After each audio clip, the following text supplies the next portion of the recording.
Bom, a reclamação do Guarani é muito pelo pênalti, né? Que no campo não foi dado pelo árbitro, o Adriano, nossa, até me fugiu o nome dele aqui, Vinícius Gonçalves Dias de Araújo, pronto, apareceu o nome dele. Aí o VAR chamou o senhor Márcio Henrique de Góes, o pênalti foi marcado e o Guarani acabou se perdendo depois daquilo, né? Não que tenha jogado muito no primeiro tempo. O técnico Alan Al reconhece que a atuação do time ficou muito abaixo do padrão apresentado nos últimos jogos. Não, a gente procurava, né, antes da partida, manter a nossa intensidade, pressionar a saída de bola, que é uma característica nossa, porém as ausências acabam mudando um pouco a característica da equipe, né?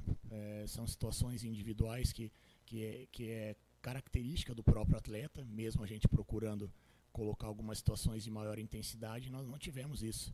Nós ficamos muito abaixo nesse quesito, as nossas transições, as nossas saídas de trás foram muito lentas, muito cadenciadas, conduzimos demais a bola, não agredimos o adversário sem a bola, buscando espaço vazio e competimos muito pouco, principalmente no primeiro tempo, né?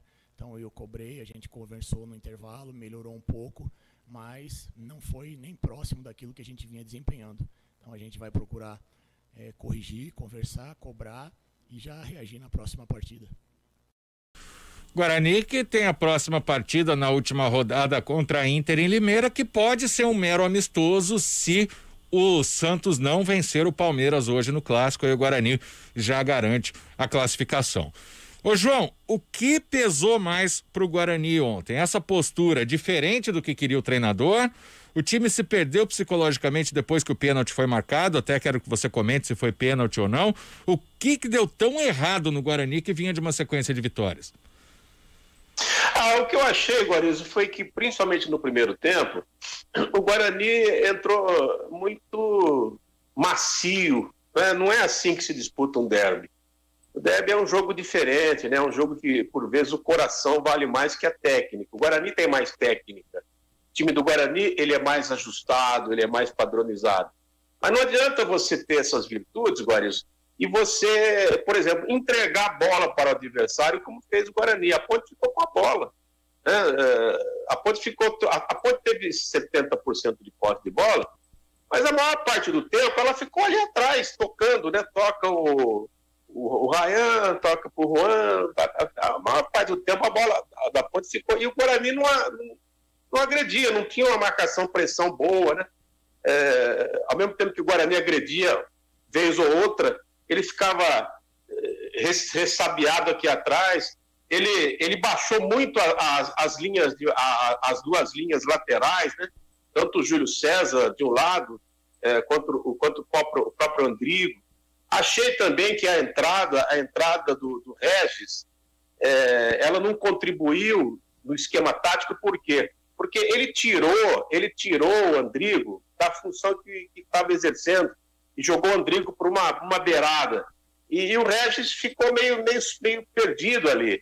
Então o Andrigo perdeu e não conseguiu, o Regis não conseguiu suprir aquilo que o Andrigo vinha fazendo. Então eu concluo que de todas as ausências, a mais sentida foi a do Bruno Sábio, porque se tem o Bruno Sábio, o Guarani poderia ser um outro time. Agora, aquela falta de atitude do Guarani no primeiro tempo, ela foi fatal, porque você vê no segundo tempo, quando o jogo ficou mais igual, ficou mais equilibrado, o Guarani empata no erro da Ponte. A posse de bola era da Ponte. O escanteio da Ponte, a Ponte toma o gol com o escanteio a favor. A falha do menininho, né, do Albuquerque.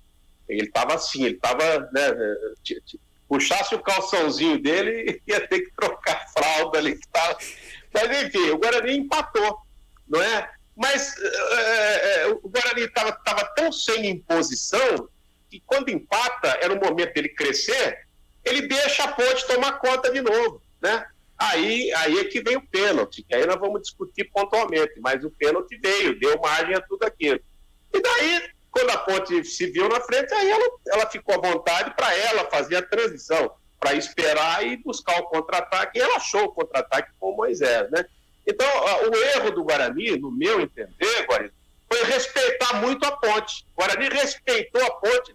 Olha, de tantos derbys que eu vi, de quase 200, eu acho que eu devo ter visto uns 150 derbys aí, que eu acompanho isso desde 1966, o Guarani, mesmo com times inferiores à Ponte, em algumas oportunidades, mas ele não respeitava tanto quanto ontem. Ontem foi impressionante o respeito, né? Parece que os jogadores do Guarani eles estavam com uma devoção pelos jogadores da Ponte, né? Estavam macios, estavam meigos em relação à Ponte Preta. E a Ponte guerreando, né? Porque a Ponte sabia que era aquilo que iria lhe dar a vantagem. Então, eu acho que essa falta de atitude, Guarizo, ela foi crucial. Eu acho que aí é que o Guarani perdeu o jogo. Bom, pra gente ir pro intervalo, você já respondeu se os brigões fizeram falta ou não, você disse que o Bruno Sávio fez mais. E o pênalti, na sua opinião, foi ou não foi? O pênalti no campo não foi. O pênalti, por exemplo, aquele pênalti no campo ninguém dá. Sabe? Muito poucos juízes vão dar um pênalti daquele. Tanto que o juiz não deu. Agora, hoje nós temos o VAR, né? Então ele foi um pênalti de VAR. Aí quando você vai no VAR, agora, você acha, claro que você acha. Aí você acha o quê? Você acha o zagueiro empurrando nas costas, né? Você acha o zagueiro dando uma alavanquinha por baixo, aí o cenário muda, não é mais a instantaneidade, aí já é a artificialidade.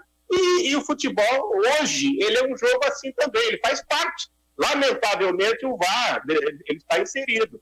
Então, o que você vai fazer, né?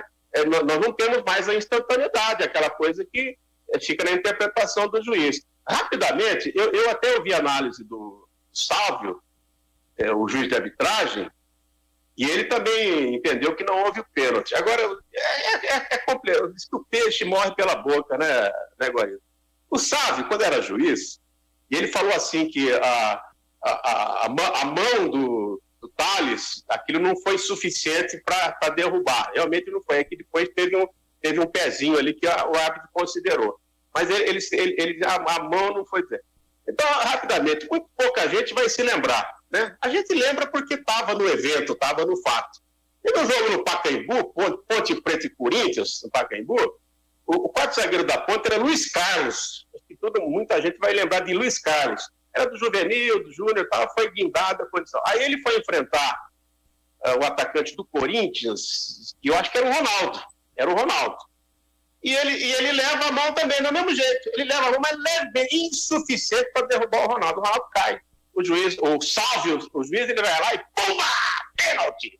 Então, quando ele era juiz, ele agia de um jeito. Agora que é comentarista de arbitragem, ele já pensa de outro jeito. Essas são as incoerências. Né? Então, uma coisa, Guarizo, é você estar lá analisando, como nós fazemos. Outra coisa é você estar lá dentro. Né? Então, vamos lá. O juiz entendeu que não houve. Tal o Sávio, tal como nós. Todos nós achamos que não houve. Mas o VAR entrou e deu. Por quê? Porque o VAR hoje, ele faz parte do futebol. Vamos